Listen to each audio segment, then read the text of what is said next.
Sequencing, Objective 4. What is sequencing? Sequencing is the order of any type of event. Let's sequence these pictures. First the seed, next the root comes out, then the shoot comes out, and then the plant is fully grown.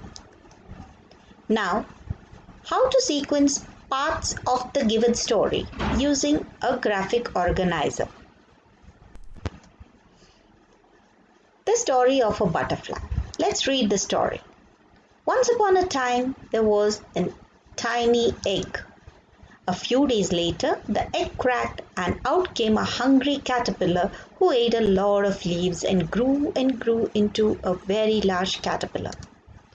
When it could eat no more, it decided to rest and build a home around itself. Finally, after a few days, a beautiful adult butterfly came out from the pupa and happily flew away. Are these sentences in a correct order? Let's check it out. A few days later, the egg cracked and out came a hungry caterpillar. Then the caterpillar turned into butterfly, then the pupa, and then last the eggs. I don't think this is in the correct sequence. Let's try organizing it using a graphic organizer. How to rearrange using a graphic organizer? The first thing that we have to take care of is the title. The title is The Story of a Butterfly. First, once upon a time there was a tiny egg.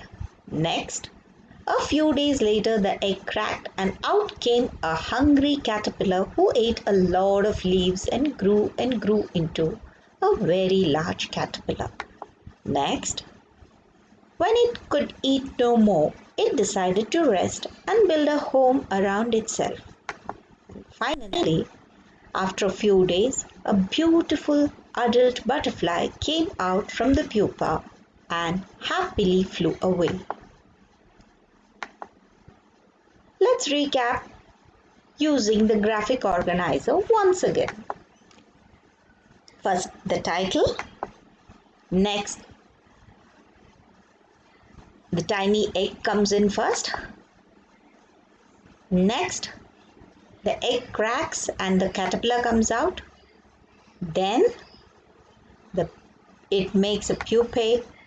And finally, the beautiful adult butterfly. Recapping the steps. Step number 1, read the story as many times as you want. Step number 2, notice the sequencing to remember the story. Step number 3, rearrange jumbled events to the correct sequence. Thank you.